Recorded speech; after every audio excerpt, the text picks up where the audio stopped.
1년 내내 봄이 되기를 간절히 기다렸는데 따뜻한 봄이 돼서 너무 하나님께 감사드립니다.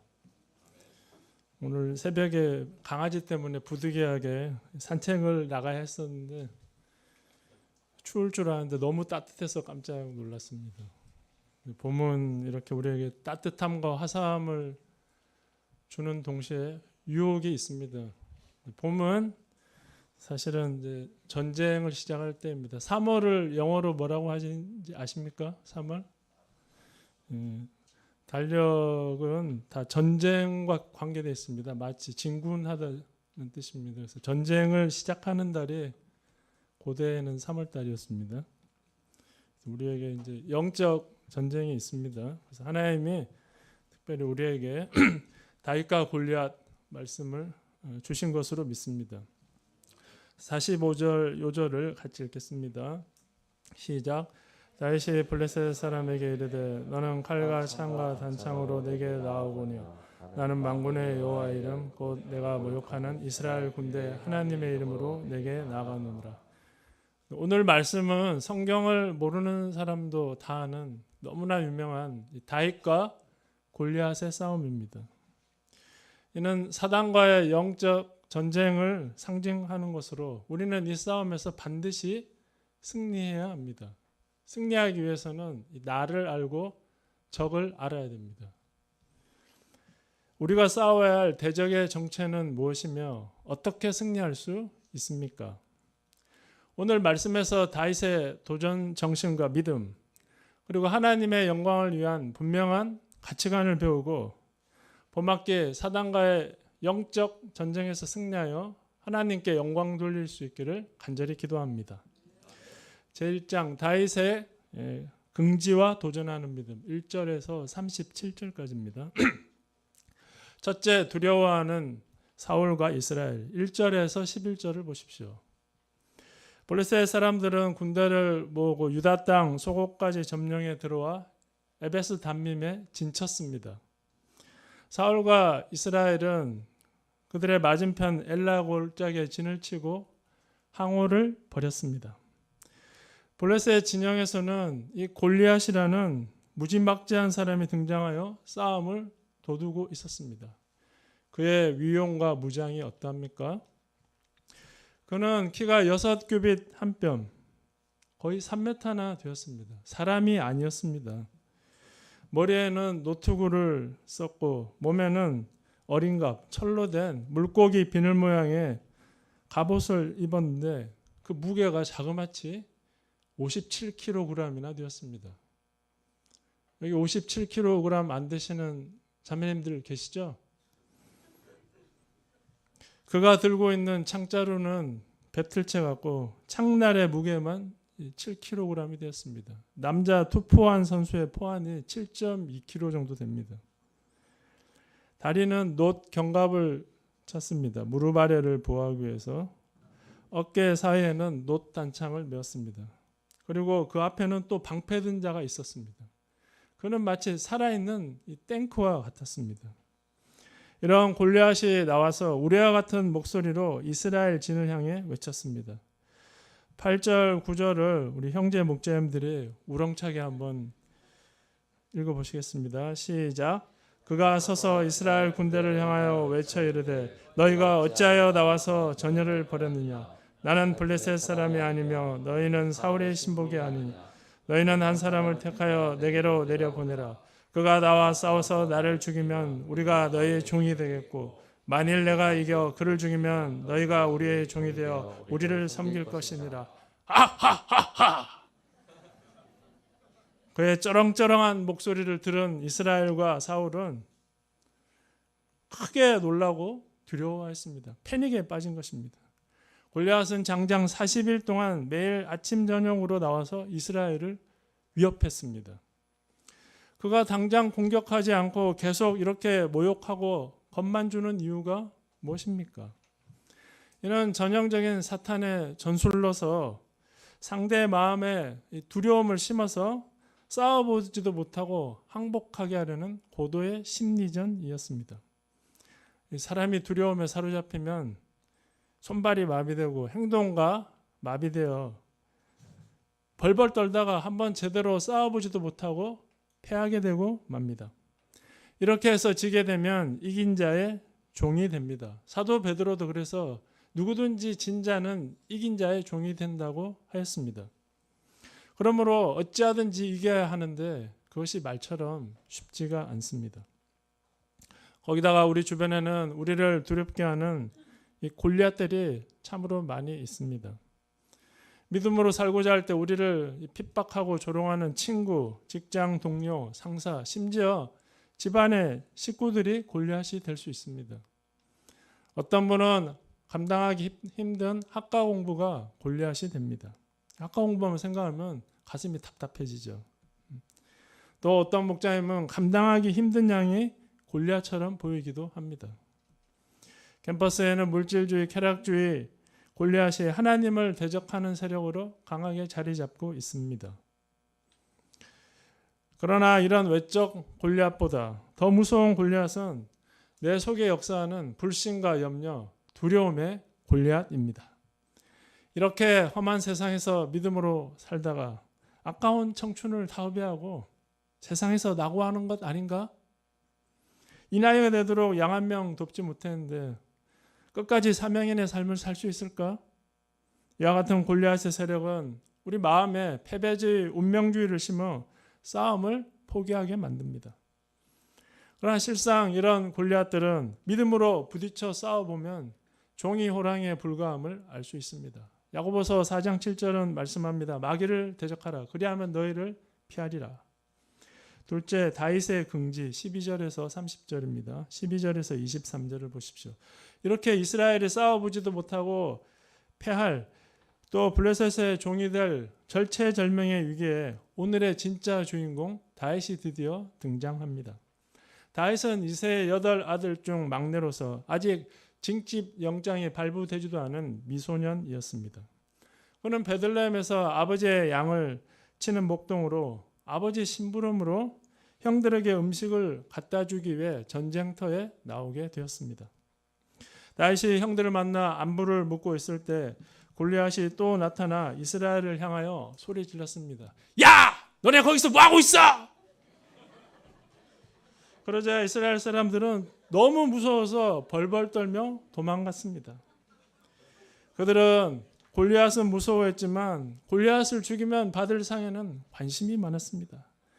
골리앗을 죽이면 왕이 많은 재물을 주고 그 딸도 줘 사위로 삼고 가족들은 세금도 면제해 주기로 했다네. 우와! 그러나 저 괴물을 어떻게 죽일 수 있단 말인가. 절망에 빠졌습니다. 그러나 다윗은 달랐습니다. 이 블레셋 사람이 살아계신 하나님을 모독하는 소리를 들었을 때 두려움 대신 큰 분노가 일어났습니다. 26절을 다 같이 읽겠습니다. 시작.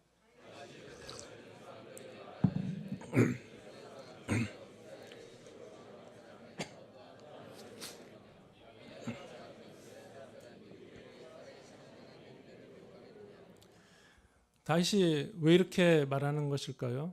전쟁의 실상도 모르면서 질풍노도의 사춘기를 맞이해서 겁도 없이 지금 객기를 부르고 있는 것일까요? 전쟁을 게임으로 생각하는 것은 아닙니까? 그렇지 않습니다. 이는 하나님의 이름이 모독받는 것을 참지 못하는 영적 분노 때문이었습니다. 다윗은 하나님의 영광을 위해 살고자 하는 분명한 소원과 인생 방향이 있었습니다. 하나님은 이런 다윗이 골리앗의 하나님의 모욕하는 소리를 들었을 때 분노로 참을 수가 없었던 것입니다. 하나님은 다윗과 같이 하나님의 영광을 위해 살고자 하는 분명한 소원과 영적 분노가 있는 사람을 귀하게 쓰십니다. 다윗이 영적 분노로 골리앗을 보았을 때 그는 단지 할례받지 못한 하찮은 블레셋 사람에 불과하였습니다. 이 할례받지 못한 블레셋 사람이 누구이기에 이 말씀은 할례받지 못해서 하나님과 전혀 관계없는 하찮은 이방인 주제에 하나님의 백성을 모욕하느냐 하는 말씀입니다. 다윗에게는 살아계신 하나님과 그 백성이라는 높은 자부심과 긍지가 있었습니다. 살아계시는 이란 말씀은 하나님의 속성으로서 죽어서 말하지도 못하고 아무것도 하지 못하는 이방 우상과 대조시킨 말씀입니다. 하나님은 항상 살아계신 분이십니다. 항상 살아계셔서 당신을 믿고 의지하는 자들과 함께 하셔서 세상 역사를 주관하시고 다스리는 분이 되십니다. 다윗은 이스라엘을 이 하나님께서 함께 하시는 하나님의 군대라고 표현했습니다. 사실 현재 이스라엘의 모습은 오합지졸로서 한 대 툭 치기만 하면 와르르 붕괴될 그런 나약하기 그지없는 모습이었습니다. 그러나 다윗의 눈에는 살아계신 하나님께서 함께 하시는 군대, 친히 앞장서서 싸워주시는 그런 크고 놀라운 군대였습니다. 사람이 자신을 어떻게 보느냐에 따라 싸움의 결과가 달라지게 됩니다. 자기를 별것 아닌 것으로 생각하고 기가 죽으면 싸우기도 전에 패하지만 살아계신 하나님이 함께 하시는 군대임을 믿고 긍지를 가지고 싸우면 반드시 승리할 수 있습니다. 그런데 큰형 엘리압은 다윗이 사람들과 얘기하는 것을 보고 화가 머리 끝까지 났습니다. 안 그래도 지금 전황이 절망적인데 막내라 내가 와가지고 말이야, 전쟁을 무슨 동네 칼싸움 정도로 여기고 골리앗을 죽이면 무슨 상을 주나요? 물어보고 있으니 화가 나지 않을 수 없었습니다. 교만과 완악함으로 객기를 부리고 치라는 양은 안 치고 전쟁을 구경하러 왔다고 혼내고 있습니다. 이 큰양의 분노는 전쟁에서 아무것도 못하고 있잖아요. 자존심이 상해서 내는 인간적이고 감정적인 분노였습니다. 이 8형제 중에 막내로서 제일 큰형이 이런 말을 하면 아버지보다 더 무섭잖아요. 큰형이. 기가 죽어서 대꾸하기 어렵습니다. 자매들끼리 이제 머리끄댕이 잡고 싸울 수 있는데 형제들은 어림도 없습니다. 그러나 다윗은 맏형의 질척에도 전혀 기가 죽지 않았습니다. 29절 30절을 다 같이 읽겠습니다. 시작. 다윗이 이르되 내가 무엇을 하였나이까 어찌 이유가 없으리까 하고 돌아서서 다른 사람을 향하여 전과 같이 말하며 백성이 전과 같이 대답하니라. 여기서 어찌 이유가 없으리까 하는 말은 자신이 그렇게 말하는데 왜 이유가 없겠습니까 하는 말로 이 전쟁의 실상도 모르고 그냥 객기를 부리는 것이 아니라는 것입니다. 그렇게 말할 수 있었던 것은 살아계신 하나님께 대한 믿음과 자부심이 있었기 때문이었습니다. 그래서 골리앗이 전혀 두렵지 않았고 자기를 혼내는 큰형의 책망도 신경 쓰지 않았습니다. 30절에 돌아서서란 말씀은 그가 형의 책망을 조금도 신경 쓰지 않고 하던 일을 계속하는 이 굽힐 줄 모르는 스피릿을 보여줍니다. 다윗은 누가 뭐래도 전혀 기가 죽지 않는 이 스피릿이 충만한 사람이었습니다. 기가 죽지 않으면 누구도 감히 뭐라 할 수 없습니다. 그러므로 우리도 이 기가 죽지 않아야 합니다. 수희 아저씨가 뭐라 그래도 기가 죽지 않기를 간절히 기도합니다. 셋째, 다윗에 도전하는 믿음 31절에서 37절입니다. 31절을 보십시오. 골리앗을 전혀 두려워하지 않는 다윗의 스피릿이 범상치 않음을 보고 어떤 사람이 사울에게 말했습니다. 아무 대책이 없던 사울은 다윗을 불렀습니다. 다윗은 먼저 두려워 떨고 있는 사울을 위로했습니다. 32절을 보십시오. 그로 말미암아 사람이 낙담하지 말 것이라. 주의 종이 가서 저 블레셋 사람과 싸우리이다. 그러나 다윗을 보니 용기는 가상하지만 어림없는 소리였습니다. 왜냐하면 골리앗은 어려서부터 용사이고 다윗은 한낱 양치기 소년에 불과하였기 때문입니다. 삶의 이력으로 보나 체격이나 무장으로 보나 계란으로 발기치기 애시당초 되지도 않는 소리였습니다. 그러나 다윗은 이러한 사울에게 자신이 능히 골리앗을 이길 수 있음을 증거합니다. 34절 35절을 다 같이 읽겠습니다. 시작.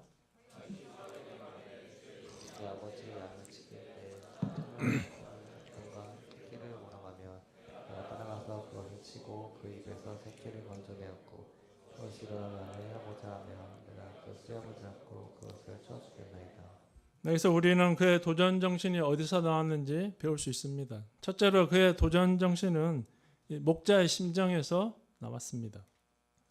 다윗이 아버지의 양을 지킬 때 사자나 곰이 와서 새끼를 물어가면 따라가서 그것을 치고 그 입에서 새끼를 건져내었고, 자신을 해하고자 하면 그 수염을 잡아 쳐 죽였다고 합니다.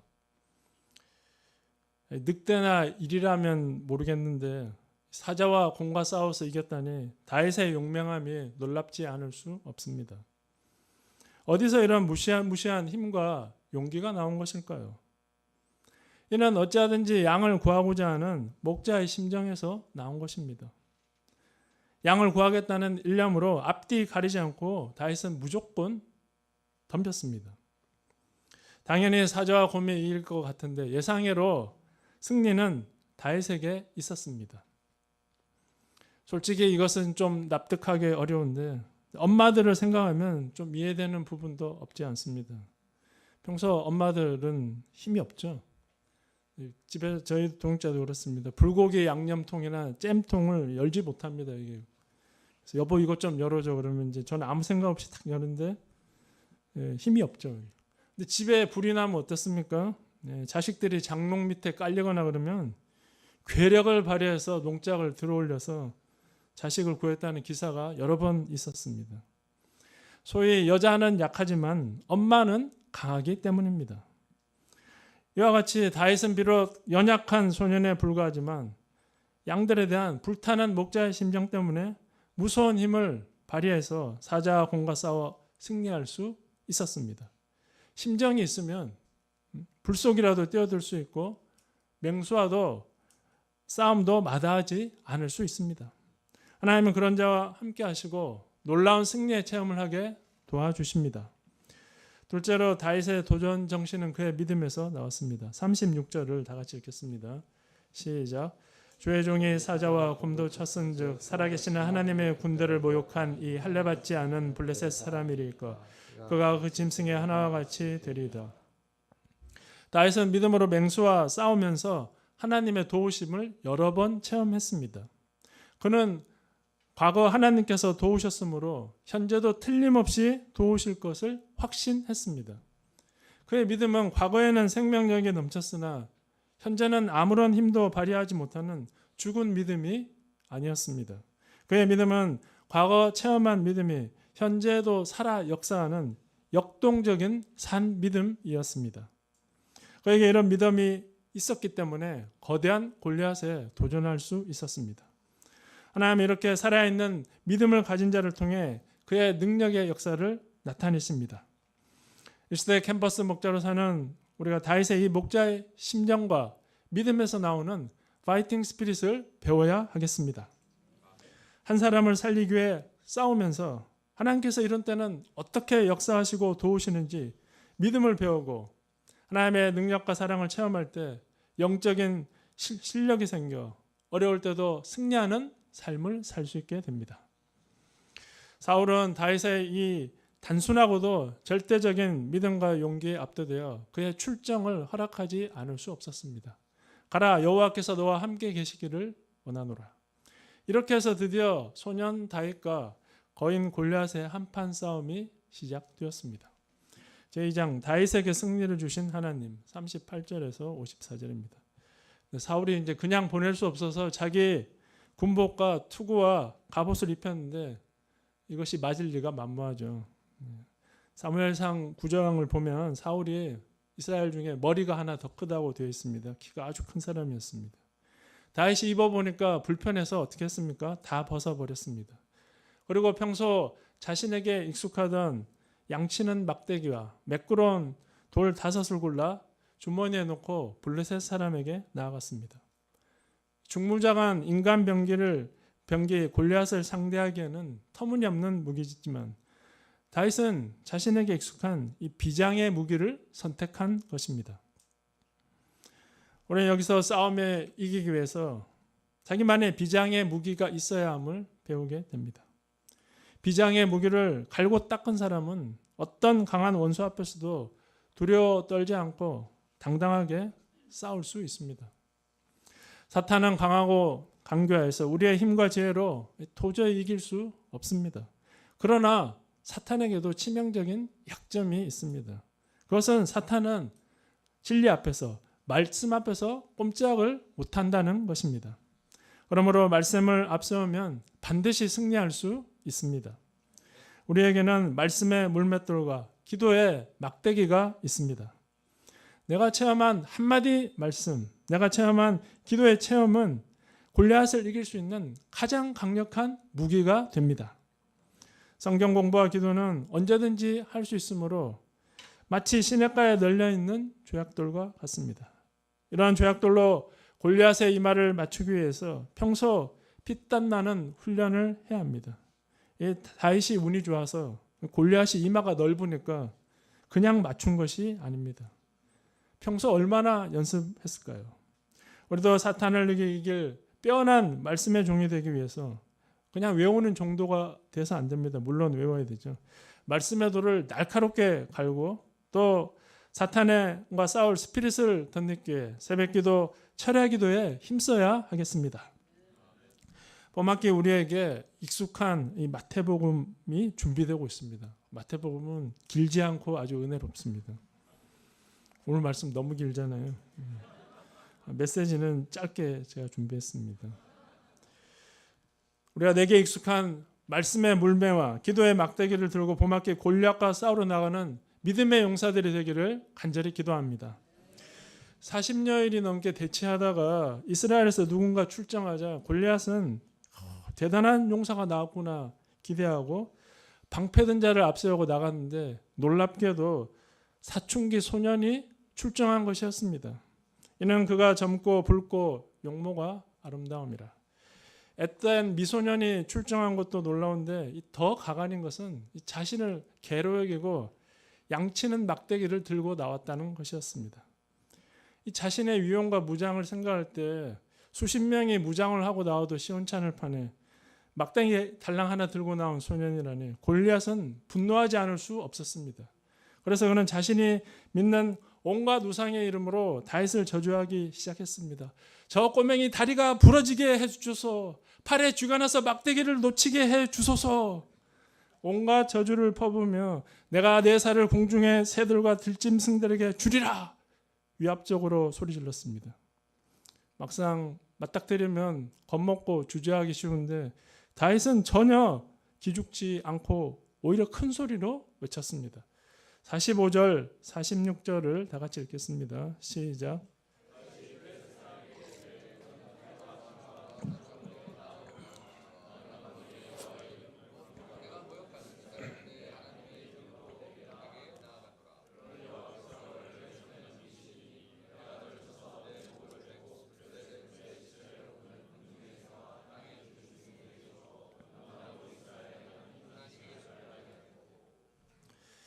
전쟁에서 무엇을 의지하는가에 승패가 좌우됩니다. 골리앗은 칼과 창과 단창과 자기 힘을 의지하고 나왔지만 다윗은 만군의 여호와의 이름으로 나아갔습니다. 사람들은 골리앗과 같이 눈에 보이는 물질과 권세와 자기 힘과 지혜를 의지합니다. 그러나 우리 신자는 보이지 않는 하나님을 의지합니다. 골리앗이 의지하는 칼과 창과 단창은 힘이 있는 것 같고 보이지 않는 하나님은 무력하신 것 같습니다. 그러나 우리 하나님은 말씀 한마디로 천지를 창조하시고 그 뜻대로 온 세상을 주관하시는 만군의 여호와 하나님이 되십니다. 그러므로 우리가 이 하나님을 의지하는 것이 가장 강력한 무기이며 이 하나님의 힘으로 넉넉히 승리할 수 있습니다. 47절을 다 같이 읽겠습니다. 시작. 또 여호와의 구원하심이 칼과 창에 있지 아니함을 이 무리에게 알게 하리라. 전쟁은 여호와께 속한 것인즉 그가 너희를 우리에 넘기시리라. 다윗은 전쟁의 승패가 전력에 달려있지 않고 하나님의 손에 달려있음을 선포했습니다. 하나님께서 승리를 주실 때 능히 승리할 수 있습니다. 또 다윗은 이 싸움을 통해 하나님께서 살아계심을 만방에 나타내고 실추된 하나님의 명예를 회복하고자 하였습니다. 결국 큰소리치던 골리앗은 어떻게 되었습니까? 48절, 49절을 보십시오. 다윗은 골리앗에게로 달려왔습니다. 전혀 주저하지 않았습니다. 그는 빨리 달리며 손을 주머니에 넣고 돌을 취하여 물매로 던졌습니다. 저렇게 생겼습니다. 물매가 한쪽 끈을 놓으면 돌이 날아가게 되어 있습니다. 그러자 그 돌은 쌩하며 날아가 보기 좋게 골리앗의 이마에 팍 하고 박혔습니다. 골리앗은 힘 한번 써보지 못하고 그 거대한 체구가 고목나무 쓰러지듯이 쿵 하고 쓰러지고 말았습니다. 다윗은 재빨리 달려가 골리앗의 칼을 빼내어서 그의 목을 베어버렸습니다. 이것은 정말 정광석화 순식간에 일어난 일이었습니다. 골리앗의 죽음을 본 블레셋 군대는 혼비백산하여 패주하였습니다. 다윗과 골리앗의 싸움은 다윗의 일방적인 케오승으로 끝나버린 것입니다. 다윗이 이렇게 통쾌한 승리를 거둘 수 있었던 것은 전능하신 하나님, 살아계신 하나님을 의지하여 믿음으로 도전하였기 때문입니다. 또한 순수하게 하나님의 영광을 위해서 싸웠기 때문입니다. 당신의 이름만 믿고 나갈 때 완전하고도 통쾌한 승리를 주시는 만군의 여호와 우리 하나님께 감사와 영광과 찬송을 돌려드립니다. 예전에 캠퍼스에 나갔다가 나한테 말 걸지 마세요. 크게 소리 지르는 어떤 학생을 만난 뒤에 모든 학생들이 골리앗으로 보이게 되었습니다. 소리 지를까 봐 겁이 났습니다. 나가도 말을 붙이지 못하고 제가 의지하는 선배, 원장이라는 타이틀은 아무 소용이 없었습니다. 패배의식으로 무기력이 저를 지배하였습니다. 캠퍼스는 집에 가거나 산책할 때가 아니면 가까이 가지 않았습니다. 살아계신 하나님께 대한 믿음, 하나님의 군대라는 자부심도 사라진 지 오래였습니다. 저는 두려움의 종이 되어 진자처럼 살고 있었습니다. 하나님 이런 저에게 오늘 말씀을 통해 지면 안 되고 사단과 싸워 이겨야 함을 가르쳐 주셨습니다. 거대한 캠퍼스에 비해 저는 나약하고 아무것도 아니지만 저에게 크신 만군의 여호와의 이름이 있고 이름을 의지해서 나갈 때 승리할 수 있음을 믿습니다. 제가 믿음이 없어서 두려움의 종으로 살지 않고 믿음으로 말씀에 물며 기도의 막대기를 들고 다시 캠퍼스에 도전함으로 봄학기 승리하여 하나님께 영광 돌릴 수 있기를 간절히 기도합니다. 결론적으로 우리 인생은 그 자체가 싸움입니다. 우리가 싸우지 않으면 지게 됩니다. 지게 되면 죄의 종, 사탄의 종으로 전락합니다. 우리가 사단과의 싸움에서 승리하기 위해서는 하나님의 영광을 위해 싸우고자 하는 분명한 목적이 있어야 하고 하나님 한 분만을 절대적으로 의지하는 믿음이 있어야 합니다. 하나님 믿음으로 싸우는 자와 함께 하시고 반드시 승리를 주십니다. 우리가 살아계신 하나님을 믿고 말씀의 물맷돌과 기도의 막대기로 골리앗에 도전하여 넉넉히 승리하는 봄학기가 되기를 간절히 기도합니다. 제가 기도하겠습니다. 거룩하시고 은혜로우신 하나님 아버지, 다윗과 골리앗의 놀라운 싸움을 통해 저희가 어떤 믿음으로 싸워야 되는지 배우게 하셔서 감사합니다. 저희는 가진 것이 없지만 만군의 여호와의 이름이 있음을 깨닫습니다. 이름을 믿고 나갈 때 주님께서 능히 승리 주실 것을 믿고 봄학기의 두려움 속에 살지 않고 캠퍼스에 도전하여 거대한 골리앗과 같은 캠퍼스 세력 이기고 승리하여 하나님께 영광 돌리는 봄학기 되도록 함께하여 주시옵소서. 감사하고 예수님의 이름으로 기도하였습니다. 아멘.